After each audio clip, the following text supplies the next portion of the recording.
Kongo na okufa, il n'y aura pas de témoignages, ni de pas gerbe de fleurs dans le bango. Le jour où on a okufa, na okufa peut-être la volonté à mutu, on a lisasi, on a poison, Dieu ne permettra pas que la kufa na poison pour un homme comme moi Lilo. Si on a parti, passer rebelle wa bomanga na poison, ça je le sais. Là, il y a des églises qui sont sous ma coloté. Il y a des pasteurs qui sont bangoté. Est-ce qu'on pouvait imaginer que poison est en église? Nous sommes contre les cambo ya poison en église. Le lot monique est comme la réserve. Tu as un problème na bangoté.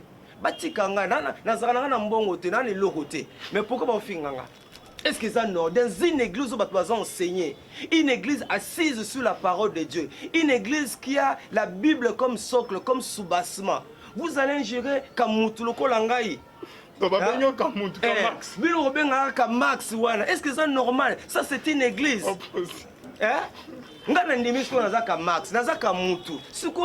Le problème est ça. On n'est pas apporté à passer à l'aise. Vous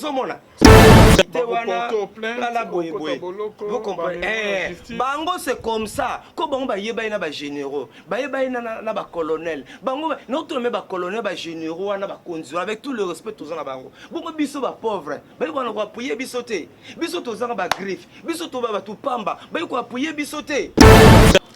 Ba pondre. Ndaina ça la vulgarité na ça quand même kamutu. Il y a la vulgarité quand même Kamutu. Il y a peu point de presse. Ba pesa $100. Batu na bango ba kati $30. Ba pesa $70. Vous comprenez mambe ça les marques?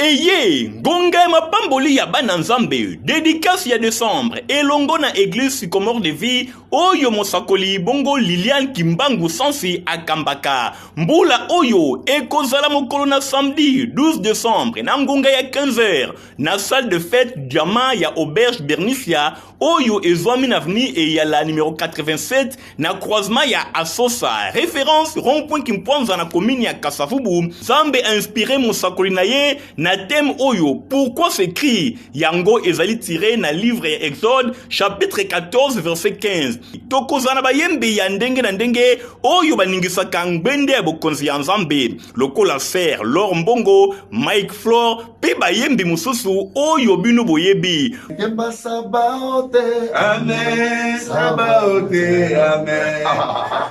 Nous serons là le 12. Amen. Alléluia. Dédicace. Merci. Que Dieu vous bénisse. Amen. Ndeko kozanga te ba frère nyonso ya église sycomore de vie oyo ezwami na France, na Allemagne, na Belgique, pe na mokili mobimba bakozala pona kosepela elongo na bandeko ya RDC. Sycomore de vie de Paris. Bientôt on sera à Kinshasa, Tokokutana. C'est pour élever le nom de notre Dieu suprême. Sycomore de vie de Paris. Amen.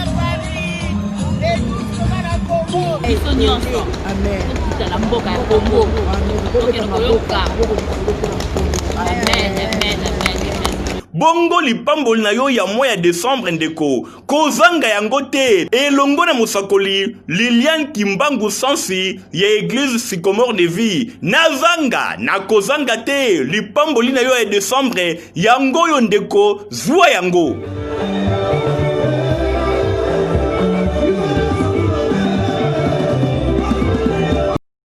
Shalom, bien-aimés dans le Seigneur, un grand merci à vous tous qui êtes connectés sur notre meilleure chaîne La Voix Céleste Nzela Lola en train de nous suivre. Isika Bonzambe ekitara na loyemo na maloba pe na misala Bonzambe na Bonzambe Lola ezofuta simana onto ya koloba ke nzamba boeto kwaye wapi na maso azoselela biso. Merci na bando nyonso basutena biso ba edara biso bazala vraiment na biso. Là, je vois les pasteurs, les amis, ici à la bouche autorisée de l'éternel depuis Zurich.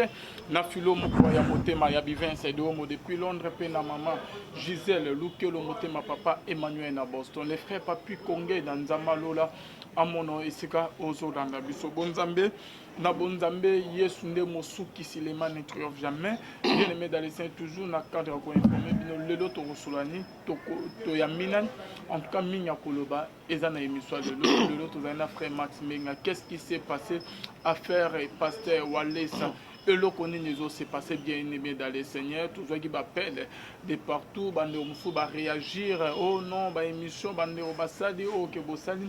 Nous avons ya pasteur Walesa Akobeta, bah ndeko mususu ok bazoleka na ba émission na kombo ya pasteur Walesa. Est-ce que c'est vrai que nous avons ya pasteur Walesa abeti bandero mususu ou comment bien aimé dans les Seigneurs pour découvrir en haut na émission ya biso ya lelo elongo na frère Max Mbenga. Shalom l'homme de Dieu. Shalom de Calvin Beya, na pesio merci une fois de plus pour l'invitation à lelo. Shalom na bana nzambe belé bazui bazongolo ko na biso na émission. J'espère que par la grâce de Dieu tokoloba nzambe otsaka na biso maloba bien, maloba ko pesa kimia, maloba ko pesa sengo et surtout to lingi un peu to clarifier certaines choses.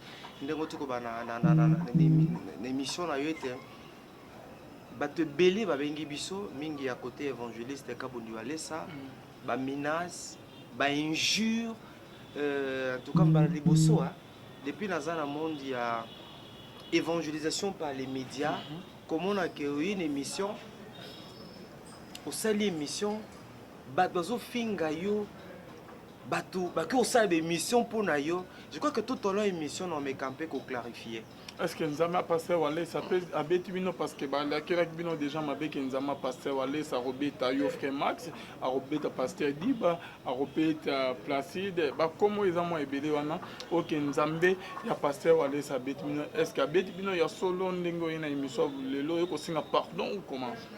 OK, na sala na bino ko sala clarification. C'est important bana nzaba on a besoin na poto bana na biso pe na Kinshasa. De par mon éducation nazalaka nayebi penda kofinga te nayebi ba injure te nazala pe mutu ba règlement de compte te nazumwa grâce bien que toti na famille pauvre famille nzala famille zanga griffe mais nazumwa grâce ya kotanga mwa muke kobanda na koni maboko basango na sebe activité nyonso église catholique et tio que na petit séminaire ata lelo na koma monsieur la bête mais je crois que nazo garder na bango héritage moko ya bien oyo sunganga na zala lelo moto pe na société même si ambition ba projet beto za nango na ne se matérialiser mais par la foi nous croyons que nzamba comme ma musika tolanda ki biso nyonso na ba télévision témoignage où il est qui na chaîne évangéliste Kabundi Walesa où etalisa qui était évangéliste Jean ceux qui amènent qui bila atinda ki moto pour tatiela ye poison akufa tolandi biso nyonso pe na RTP na ba réseaux sociaux réplique ya évangéliste Jean ceux qui amènent qui bila par rapport ya élément oyo et les cas qui n'a show TV à évangéliste Kabundi Walesa. Pour l'évangéliste Jean qui amène et qui bila, ils ont qui montage, vérité zaté, ils ont qui théâtre de chez nous, ils ont qui scénario. Wana Makamoto là. D'ailleurs c'était moi le modérateur. Dans Sambelakana, église évangéliste Jean qui amène et qui bila te. Nazalaka pe spokesman na été to mo lobeli na été mais ezala yezalanga nous sommes dans l'évangélisation par les médias c'est comme le lorsque wera son aza besoin avec un concert abenga soit mami lela abenga joka abenga nati lokole bande kwana nyonso tout parce que ba se spécialiser dans domaine wana sur le fois Patrice na concert pasteur Louva, David Bikoro, tout pasteur honnête évangile, Jean sais qu'ils amina avec une activité, c'est tout à fait normal. Comme tout pasteur, à Benga Biso, puisque à Yebiete, nous sommes dans l'évangélisation par les médias, Biso Tozali, collaborateur, il y a Batoulan Zambé. C'est dans ces cadres-là que moi je te choisi, le modérateur, il y a conférence, il y a évangéliste, Jean sais qu'ils amina. Mais étant un homme d'église, papa, étant un homme d'église, je peux aussi émettre mon avis, je peux aussi donner mon point de vue. Nous voyons dans la Bible, les chrétiens de Béret vérifiaient les Écritures. Ils n'étaient pas des fanatiques de pasteurs, ils vérifiaient les Écritures pour voir ce qu'ils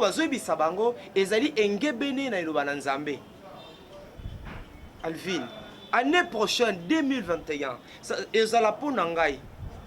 20 ans, jour pour jour, on a sali na évangélisation par les médias, où j'ai accompagné l'église, où j'ai soutenu les hommes de Dieu. Dans le cas de ma profession, c'est la même profession que tu exerces, et ça l'a eu, ça va belé. Après avoir analysé profondément les Kamouana, il y a affaire poison, évangéliste Jean Sois Kizamina, Nakabundouale ça. J'avais dit ceci. L'évangéliste Nani, l'évangéliste Kabundouale ça, il ne devrait pas agir de la sorte. La méthodologie, la procédure, oyoye a utilisé qui par rapport à dossier wana comme serviteur de Dieu, comme moi dans Nzambe, comme berger, comme conducteur, ils allaient malamoter. Procédure, je réponds ce que j'avais dit. Procédure au évangéliste Kabundu Alessa. À Salaki, pour communiquer, ils allaient qui malamoter. Si moi, j'étais son conseiller, il devrait commencer par appeler l'évangéliste Jean Kizamina. Ndeko. Ndeko moko komona nga awa alobi ete yo pesa ke poison po abomanga. Benga ba solo bango bibale, lokola basali na Nzambe, lokola bana na Nzambe, lokola bana mboka na esika. Sans avoir écouté évangéliste Kizamina Kibila, on m'a mis dossier na place publique, na média. Nzamba pesi bango ba télévision pour le salut des âmes, pour présenter Jésus, pour prêcher Jésus, pour te battre belé ba bongo la mitema ba Yesu. Vous voyez, ce qui a monaki, ba solo la ki anandenge ya bana na Nzambe, na basali na Nzambe. Peut-être que cette affaire ne serait pas connue. Est-ce que yebi que dossier oyo, combien na battre belé les lisi bango et sali soni na église? Mais papa Max, bande musu ba lobby que non, et dali démarche OK, il y a ça là qui a bien dit pasteur Kizamina Kibila ndé abimission na télévision, il y a Aleki ça qui kan comment va faire sa témoignage na église, tant a comme na côté tant a comme ya pasteur Kizamina Kibila ya boyaki.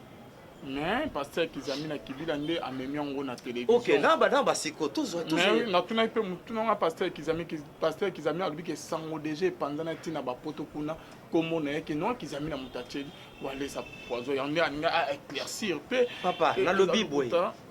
Est-ce que ndeko na ba nza bazola ndanga yona lingi naza na problème l'évangile Kabundu ale saté. Mais ce qui m'a déçu et ce qui me déçoit non bandeko. Je donnais mon point de vue. Maintenant, certains de ces bandimi, Finginga, Obamsu Bazana, Poto Bazana Kinshasa, avant comment on a avant na Zonga. Et l'homme et y a qui m'a sous question mon compte. On le dit que 6 mois, si tu étais son conseiller, on nous permettre d'être à l'école. Sokinga, ou aller parler au niveau, ou aller conseiller, Yamabe, ou d'abord. Tout la vérité, la plupart des pasteurs sont entourés de flatteurs. La plupart des pasteurs sont entourés de flatteurs. Viola Tarabia, Mikolo Kangikin, ah vieux costume aux danger, ah vieux vraiment et logo bêta kiwana, babenga pasteur te vieux.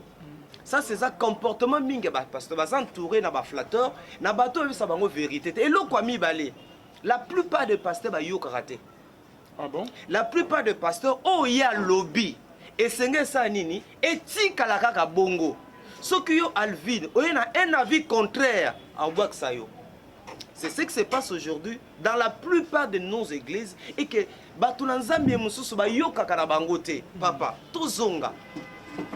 Comme je le disais là, médias est un instrument d'évangélisation.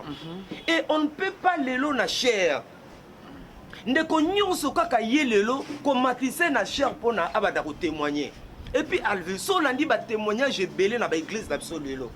Ezali ba témoignage za ko tombola Yesu te. Ezali ba témoignage ba kilte ba personnalité. Ezali ba témoignage eza ko vandisa moto na Nzambe na ngwende. Ba témoignage que non ah sala en tout cas Nzambe ya Kingandi yenda za na nguya, Nzambe ya papa, Nzambe c'est ça ba témoignage belé zali lelo.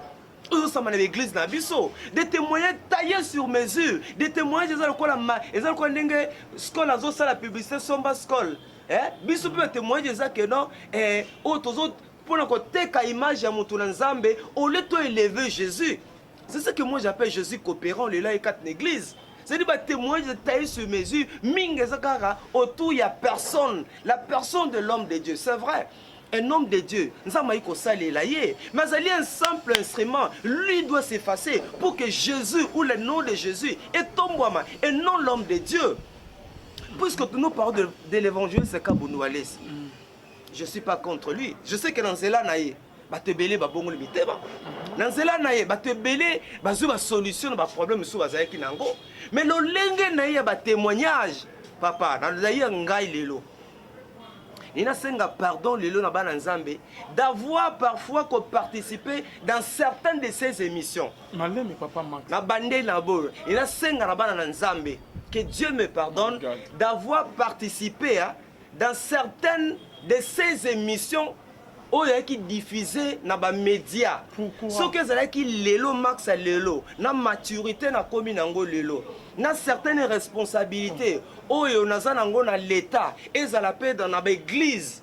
Na koka qui soko sala be mission. Et moi je décidé, be mission oyezali taillé sur mesure. Ben mission ça ko élever Jésus na yiko sala ngo souté. Dernièrement, ça c'est ça. Dernièrement, il y a un pasteur ba benga ikinga na chaîne moi munene mboka.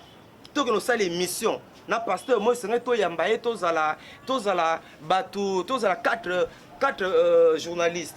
Na telle émission, na réfléchir na ngo, na monné que il n'est pas une émission d'accompagnement. Tu accompagner pasteur wana. Mais tant on analyse yango, na monné que accompagnement c'est bon. Après émission dans un mois caché nanga M sous moi 50 M sous moi 100 pays ko sunganga ne biso total tozana biso ba bola boye et ko sunganga mettons na moni que intérêt à Yesu ne mission wana ezala kité na bisi bango bo sala émission na bilonga na ozalate parce que tant on lobby que ceux qui le lo que Max Menga ya le lo nde au sali ba émission au que au banayu ko ça na pasteur wala le lo nazo regretter non je reprends peut-être pas comprendre je réponds dans le baquet Nzamba limbisa ngai ndenge ngai Max. J'ai produit certaines émissions dans le passé avec l'évangéliste Walesa. Que Dieu me pardonne. Si je le savais, je n'allais pas accepter l'invitation pour la salle émission. Pourquoi je le dis? Pourquoi non, c'est-à-dire que le lot, nous sommes obligés de répondre sur une invitation. Surtout, attendez, nous allons attendez comme Yimba Zolandangai. Attendez que pasteur Zolandangai. Aux obligés de l'invitation surtout te va pesio aucun ne répondre même si va repesa yo jeep ya ce qui a combien ataba villa dans obligé ta émission na monique intérêt à Yesu azate na rosalata na aucun rosalata ozo bana biso ke tine ko ba on sa ba émission na pasteur Walesa ozo regretter le lo bana ko tomo komo ya Yesu te mais komo ya pasteur yemoko dans lobby que je regrette alors je reprends non regretter c'est qu'on reconnaître le komo non reconnaître mais au moins l'homme comme l'homme n'est pas statique l'homme a dit na to kendaka mayena ina ngo lobby AGP to bandi TV to kompe lelo mikolo to komi konuna baliki msubo remplacer biso mayelo to zwa lelo par rapport à toi qui lobby et en berre rebelle peut to sali dans cadre de profession dans cadre de métier et c'est important le lopé to changer encore pourquoi n'a bien regretter je ne pouvais pas imaginer que moi je viens à la télé je donne mon point de vue na fingité na sali analyse na lobiete lo lenge évangéliste Kabundu Walesa sala qui procédure wana ezali anti-biblique comportement wana ezali malamute apprenons à résoudre nos conflits nos problèmes entre nous internos entre nous to solo liboyebo kenesika komema toujours la caméra on a suivi à la télé exemple à Mathieu il est karaba TV nasima ba sai démenti ba gimoleka exemple ezali belé et pourquoi toujours mutumoko nzamba lakisenga sona bonne pona coupe kingandi te ba kokufa nzamba lakisenga mokonza mboka fo boye tu vois toutes ces histoires là lorsqu'on analyse moi je cogite beaucoup de respect envers lui mais je pense que cette façon de procéder, cette façon de yakote à Yesu, on dirait c'est non c'est pas vaine gloire. Papa, moi je connais des éminents serviteurs de Dieu Namboko qui sont effacés, qui sont humbles, que Dieu utilise. Je peux donner des exemples. Papa Nkelani, à sa patriarche. mais papa Nkelani aosala makambo wana ta babokulaka lokola die donné site à Lemba babokulaka lokola Israël Nsembe, ils sont nombreux. Aussi papa o azali a vu nouvelle pasteur Gaston Lundu azan église comme na Kasaba Gaston Lundu bazali ebele na mboko yo ba patriarche wana o bazosala musamune na mboko mais ko remarquer que bazana makambo wana ta pour avoir donné mon point de vue, pour avoir analysé Borotina Batu, il y a une porte de son église qui est passée à la télé pour dire n'importe quoi sur moi. Ça, c'est quel genre il y a église, quel genre il y a Bassaï Nzambe. Et c'est Bandimi. Si vous avez beaucoup d'argent et que moi je suis pauvre, mais aidez-moi. Ne sais qu'à vous passer à la télé, nana matago ta viande, talago tundenga lataka. Tout, obinomon ça c'est la bassesse. Eh papa, ça c'est la, ça c'est papa, ça c'est la, mais ça c'est papa, mais ça c'est la bassesse. Écoute, est-ce que bisoba Nzambe, toi la média pour le costume, toi la média pour le mituka, toi la média pour le titre académique, toi la média pour présenter Jésus, toi la média pour bien ngana zaboy, ngana singana za pauvre. Mais toi tu as des moyens. C'est comme ça que moi j'ai un ministère partage son pain avec celui qui a faim. Jésus a donné. Donc il y a un seul que je regrette ngai frère Max ndenge na sali be monsieur belé be monsieur na ezana ba média otosana na évangile kabunwa lesa je regrette et je compris que na zolo ba lelo je compris que ba témoignage wana mingi c'était pas autour de la personne de Jésus, c'était pas pour élever Jésus, c'était pas pour que les âmes soient sauvées, mais par contre ezana ba témoignage o mutazo sala sala marketing et ça va témoignage des choses en marketing dans le cola mais là ce qu'il y a que lingi et ça le cola nini on met pas publicité n'engage ça là il y a publicité moi besoin par exemple foufou et tekama au somba comment quand va pub ça les magas et doit ma publicité moko que il y a mutu moko ok ngana za danger ngande zamba sali la kangai ngande boye en quoi ces bandits doivent m'injurier? Mais en quoi Max aux collaborateurs n'ont travaillé dans l'émission? Non, il ne faut pas dire. Obi collaborateur en latin. Comme plus ablatif. À chaque fois, les mains qui dit Cambo, tu étais là. Vous avez préparé ma conférence de presse, ma émission. Je suis. Tu étais son collaborateur. Non, non. Collaborateur dans la tombe, tout ça, va travailler avec. Mais tu étais qui alors? Auprès de Wallace, aux Aguinan, parce que au banc, aux émissions, aux points de presse, aux Aguinan, aux journalistes, c'est toi qui étais à la tête, parce qu'aux Aguinan. Je suis un animateur formé, qualifié. Si nous avons une activité, frère Max, il y a aussi la modération. Tu vois, je suis organisateur de manifestations. Na yekole on a classe et ça domaine on a tangi ando anglais. Donc si on a une activité na yiko benganga, na na concert nanga sunganga, na na activité bo sunganga. Ça c'est eza musalo nzambe, musala boyo. Musuka eza musalo nzambe apesingai na sala yangwana. Tango azana activité na ok, boya une église activité kingai. Ngai na caméra na salle musala. Mais tant ma yele pe comme ko kola ngai. Ezamaye la classe, ezamaye la kibunzambe. Je peux aussi le quoi babérien qu'on vérifier. Je peux aussi le quoi babérien qu'on ça l'examen de conscience. Je peux aussi analyser. Je peux aussi pousser ma réflexion très loin. Alvin Beya. Papa, landa ne so ba témoin du nyon soto to landi. Oya kachera leka témoigner, oya ki me boye, oyo baba gimoleka, oyo la fana et oyo nzamba peseka na bonde la pona mokonzamboka boye boyo, on a dindi na potopo. Papa, un homme de Dieu.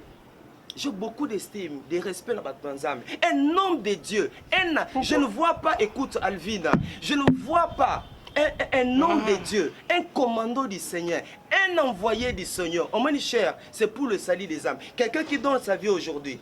Azan a besoin d'encadrement. Au matin, na cher temba moi témoigner puisque yokana ibisa de quoi tien yokana ibisa yo ndenge toza na makolo basai na nzambe ndeko oyo abongoli motema lelo ndeko ayena Yesu lelo ilandanga bien ça va aider les gens ndeko ayena Yesu lelo ndeko abongoli motema lelo c'est pas kaka lelo tomatise na cher ça la témoignage ko parler papa Max Banoba bazolanda bisozo betsa vraiment depuis qu'Agnon Swana tant que Boban au travailler, émission, n'a pas pasteur Wallace et l'Union kende ozo travailler na ye papa Max depuis kanyon soit pourquoi olobaki o dénoncer ki ba makambo yote o ko dénoncer le lozo bi on dirait que aux alliés de incorrompus peut aux heures senga église ya encore pardon le lo na ba émission au sala bon article yo temps mais on ko expliquer nazali corrompité parce que ba au traité au bon ko va corrompre yo on ne peut pas on corrompre ngana ne Alvin même si dernièrement il y avait une émission je dis non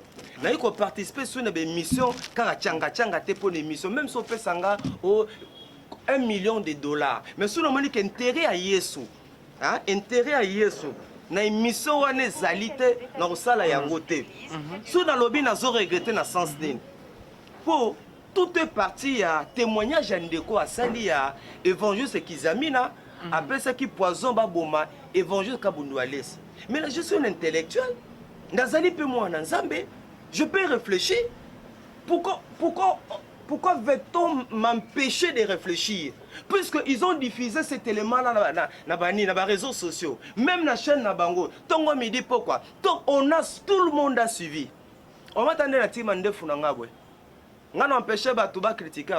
On met coiffure na yo. Ils appellent ce coiffure similaire na ngai. Est-ce que tu ne pas analyse la coiffure na yo? On empêche. Et ça œuvre d'art. Ça c'est une œuvre d'art. Dans œuvre d'art là, je peux émettre un avis. Pourquoi boyer? Pourquoi?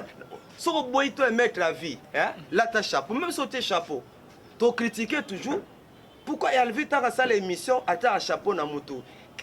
Tout ça analyse, attitude aux yeux au salibo. C'est tout un message que tu veux me communiquer. Nous avons un cours à sémiologie. À comprendre que attitude, regard, il y a toujours un enseignement, il y a toujours un message au mutalinga communiquer. Alors, il y a dossier à Kabundu Alessa, évangéliste, na papa Kizamina. Donc, on a analysé profondément pourquoi toujours y on m'a dit que analyse d'Angekei, pourquoi toujours y tout le monde pasteur rebellé na Kinshasa, Bazali est belé, Bazapi na chaîne à télévision. Pourquoi toujours y batina ki muta bomaye batiki muta sala boye poison ya mupepe kinganda ye magicien kinganda ye kacher kinganda ye ko témoigner après contradiction ngingo papa na sali analyse ba fait wana nyonso et pesinga quand même pesinga mateya et tant na zugna na kaya suka oyo et que l'homme de Dieu dit qu'il n'était pas à Kinshasa et maintenant batu ya Safari Beach basali peut démentir. Bateau Safari Beach Bassani, on peut Bassani démentir. Vous allez dire quoi? C'est comme ça que je suis arrivé à la conclusion selon laquelle certains témoignages, montage, ça c'est ma conclusion. Puisque n'analyser. Non, moi, ceux qui ont montage, puisqu'il y a des gens qui témoignent. Tout le monde a la TV. Ces gens-là, après avoir été là-bas pour témoigner, ces gens-là, ils ont témoigné.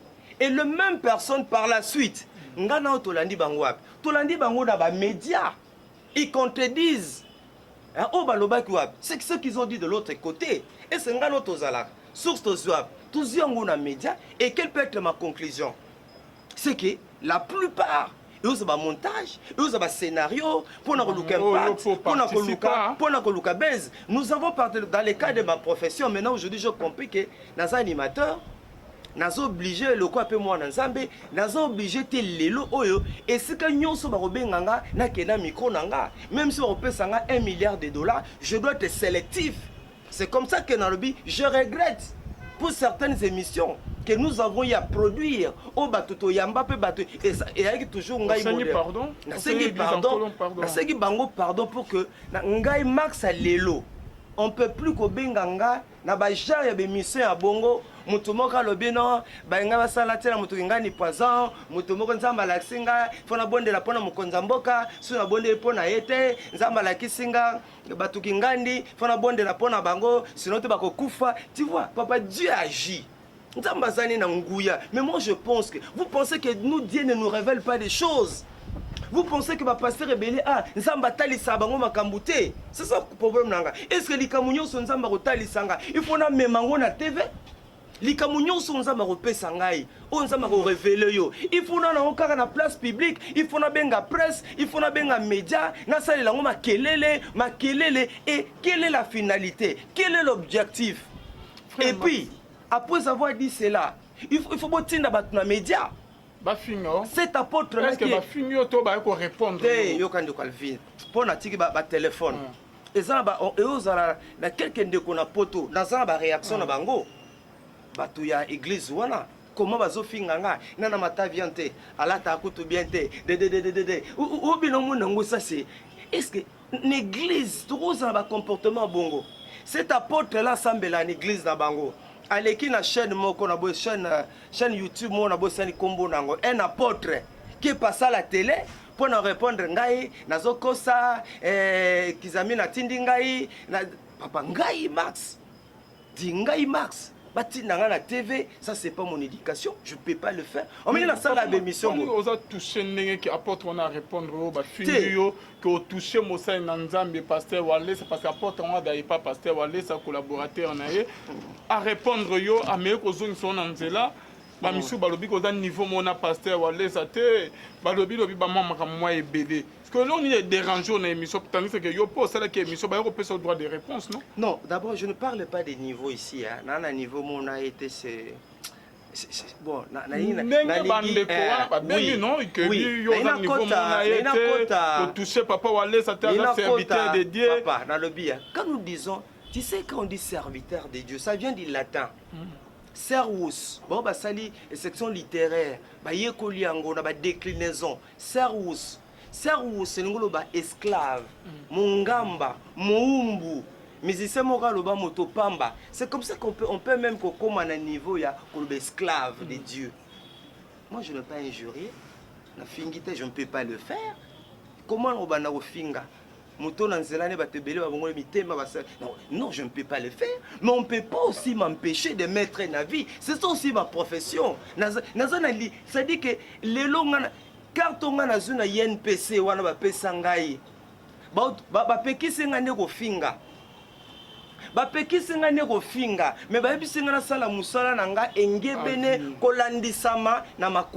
est-ce que nazo finga? Au moins, tu as trahison parce que tu as travaillé avec Pasteur Walesa. Tu devais être au milieu du village, papa Max Mbenga. Au journaliste, mais on dirait que Yosu part, il y a Kizamina, au Balouke Walesa, c'est ce que tu dis. C'est ça le problème, c'est l'église. On ne peut pas passer rebelle dans l'Andangaï. On passer Balingini. À ça l'activité, mon robot. Oh, mon Nzambe. Ah, Kangikina. Impact à danger. Oh ben regarde Bissonine. Avec ça frère Makata on a rappelé. C'est vrai, il y a une réaction à passer. C'est vrai. Ils allaient oh obi qui me colo donc ndé on met comportement ba musicien ya ngambo ne bazalaka nango ko lembula bango ko tombola bango c'est le même comportement lelo ezé belé na église. Mutulanza me donc yoko batulanza basali coup d'état. Nabengango su kuni nazanga ta kombo kopesa lango c'est-à-dire ba détrôner Yesu yongo benga Jésus coopérant côté l'église balongo Yesu na ngwende bango moko mi bazwe place à Yesu bavani na kiti ye akomi Nzambe yenda komi Yesu akufela kibiso yongo il y a certains serviteurs de Dieu bafukamela bango soka benga luzolo olongo kuna kofukama ofukami penza c'est comme ça alors mais non ça c'est pas un comportement responsable un comportement biblique.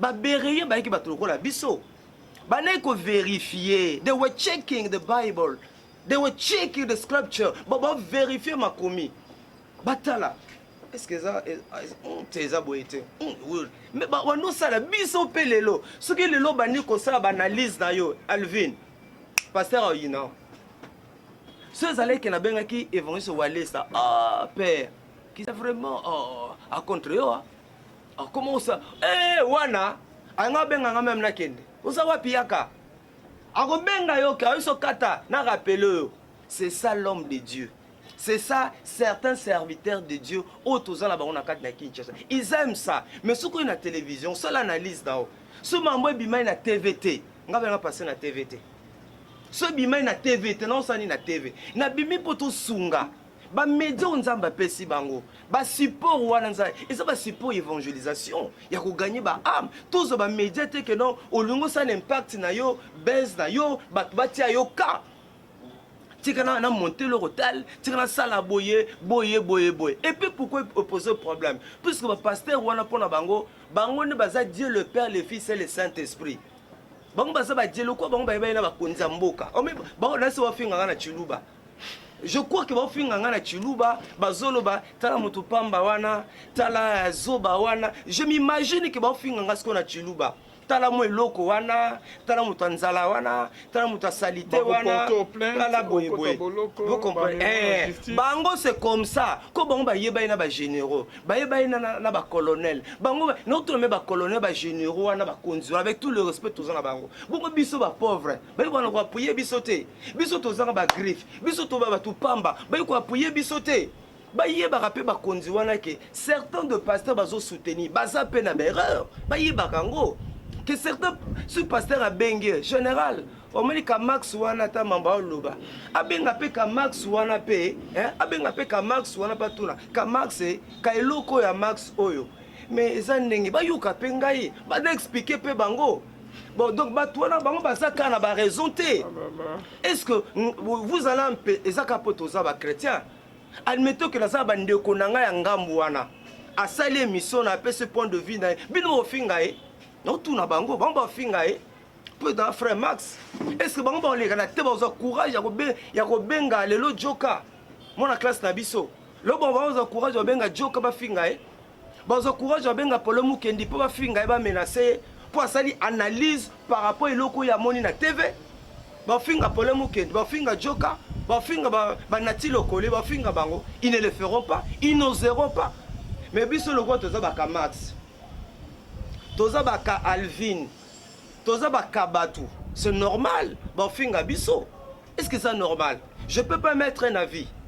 Quel genre de bandimi toza na bango lelo? C'est comme ça que l'église est pleine de fanatiques ba pasteur finga no komba Yesu loba na waseka mais soko yo pesi analyse na likambo bafinga pasteur bakoka ete aza nzambe boy oh est-ce que biso to bien za nzambe te? Mais c'est un homme il peut se tromper même nga je peux me tromper. Mais vous ça la PRR, il y a des gens qui à Max. La place à là, yoba qui les a la terre à boy. Ma tu peux pas corriger Rabiso. On apprend aussi. Donc on apprend. Mais lorsque naïe na TV, non ça analyse nangai. Non peut sa point de vue nanga. Tony qui ba pasteur dorénavant. On met le ko bomi et bomi RSC. Pour nani. Bazu problème, baye na télévision. Oui, le problème à RSC. Pourquoi mon tepeli? Puisque bon bah même mbala moko na télévision. Nous avons un problème le RSC. Tous en la RSC parti politique ou les autres karamakoto na mutu kingani RSC parti politique pour comme un parti politique et comme la RSC parti politique LA RSC parti politique LB. Bango nyonso monde likambu ba bengi ba média. Dit yokanisi kende na la fois passée. Ba catholique baza un problème té. Ba kimbangiste ba musulman baza un problème té. Pour na biso ka mwende likambo oye na TV alerte flash maintenant qu'on répondre biso tali caméra aux amis corrompus na évangéliste qui zami na kibila ou pas parce que eda o ke bande ko côté awale sa pasteur awale sa bazu yango bongo ke tu as été corrompu et pas pasteur qui zami que bo sala o lobela e ma bo sala bongo o tali caméra pour to si c'est biso yo yebi que moi je suis dans l'évangélisation par les médias. Oui, bien, bien. C'est le travail que Dieu m'a donné, je le fais. L'année prochaine, ça 20 ans. Moi, je soutiens l'église. Pendant ça, là, il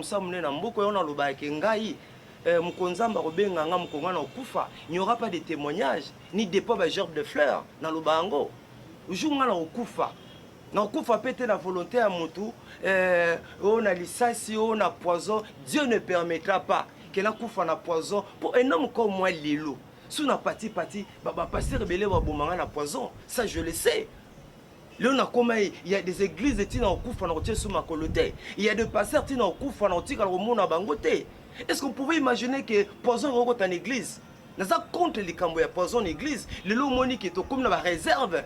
Tout qui poison la politique, poison le côté l'église, on n'encourage pas ça mauvais comportement. Mais c'est vrai j'ai des erreurs, mais il y a un évangile pour Nambongo. Sinon je ne serais pas ce que je suis aujourd'hui. Lorsque un pasteur organise une activité, c'est un péché. Hein? Est-ce que ça dit péché pasteur à l'activité na benga sénateur Jean-Jacques Kabea? C'est que au modéré et non pas que au comme contre Walé ça lolo que Walé ça siliki bando Walé ça siliki ba répondre yo baza contre yo. Au modéré qui te met au pesa qui position non au côté de Kizamina Kibilo oza contre Walé ça. Ya on est ba siliki ba ki au fingo na ba télévision na ba émission na bandaki ko modéré. L'église ouara mais et pas na yepé na modéra activité belé oh y a ba chapitre y a ba montage oh ba scénario belé le lo non regretter ngo na marché ba mota le lo nazo na modéra qui ba chapitre belé ba montage belé ba scénario belé ba théâtre de chemin belé oh yo le lo et là ba prodige ba miracle yanza mete écoute oh le lo nazo regretter pour ça si j'étais le Mars d'aujourd'hui je n'accepterais pas ya ko modérer ba biloko ya bongo ba théâtre de chez nous ya ba montage je regrette ça totango pembele quand je modérais activité à papa Kizami na wana ton na sala kango. Là, je le fais comme animateur télé, hein, mais en dehors de l'activité, je peux donner, émettre un avis. Je peux émettre un avis. L'autre, ça peut être un chroniqueur politique, Serge Kabongo, Olanda Bangote. Ça a un peu d'analyse, ça peut un point de vue par rapport à l'ICAM. L'émission politique, papa. Tu as appelé la TV. Le long ensemble d'église. Si par exemple, question sur le tel. Je peux se donner un point de vue. Mais Nabi Kenzamba Salaka, témoignage a bien zali belé. Témoignage a bien zali belé. Témoignage a bien zali. Témoignage a bien zali. Mais tout y témoignage à montage peut zali. Témoignage à scénario. Témoignage à mankiona. Témoignage à chapitre. Témoignage à théâtre de chez nous. Tous ces zali n'en gros parce que montazi place à Yesu. Mutamoni que e simba lisusu te na meki simba te alors pour toi tiangaka tika na sala salabo na sengi bango na un problème na bango te batikanga na zakana na mbongo te na loko te mais pourquoi ba finganga est-ce que ça non dans une église où ba enseigner une église assise sur la parole de Dieu une église qui a la Bible comme socle comme soubassement vous allez ingérer kamutu lokolangai. Est-ce que c'est normal? Ça c'est une église.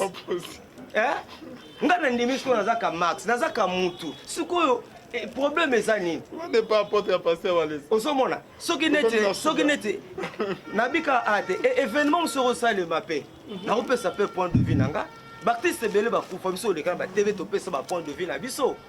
Et l'on y se touche à l'église. Nous on va donner nos points de vue. Merci beaucoup, papa Max.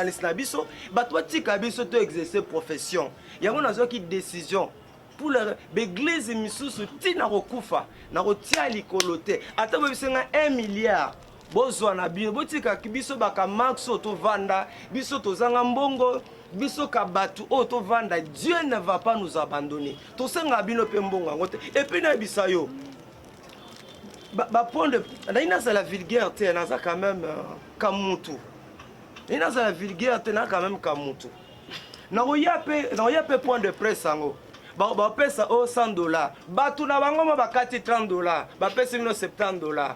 Vous comprenez mambesa le marque muta point de presse tondi sango et olekata tongo midi poko ba boka na ba réseaux sociaux nyos ba ça ba benga biso pourquoi ba reconnaître pe que yo kana ça ba benga biso pe pourquoi ba reconnaître que moi grâce muke pe ezali sous la salle émission na ka max pe bato belé peta musuba Rolanda ba benga biso poani po tozaka moi batuti suraki ka naika chidingi moko boy est-ce ba benga ngai vous comprenez donc c'est pour dire que même bon ba benga batu na bango bakataka pe batu na suna est na kosa batu na bango bakataka bakati ba bango bakati ba papa émission munene boy otalika pe osekia batika biso to vanda to sa musala na za la vulgarité.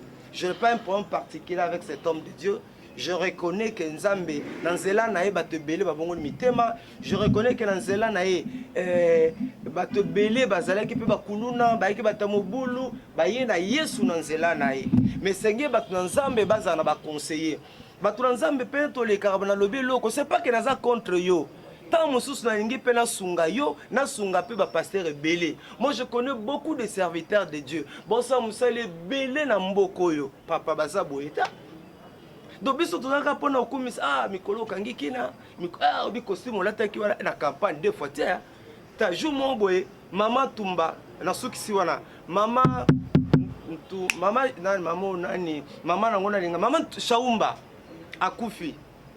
Nakende matanga reportage na moi pasteur mo na bila meke no na meka na pasteur lati bien yoka réaction pasteur Max obi que ça matanga ba prêtre il faut bimisa ba costume danger ba dernière énergie donc oui ça ba biloko ya mikolo na sa mutema nkolo yoka l'église non ma la binkolo yoka l'église non ma donc mutanzambe ami kumisa mpona nkwala betaki donc kwala moko ndire auto somba ngoka pota ngoya matanga bamona que l'homme de Dieu ayeboyebo ça c'est terre à terre c'est la bassesse nana respect papa toi basala nzambe belé na mboko baza crédible ozobono o baza pe na mbongo papa baza bosala musala soki na communauté lokola ba KDC par exemple communauté des assemblées de Dieu au Congo. Au coup de prêtre, pasteur, au dollar et l'euro pam.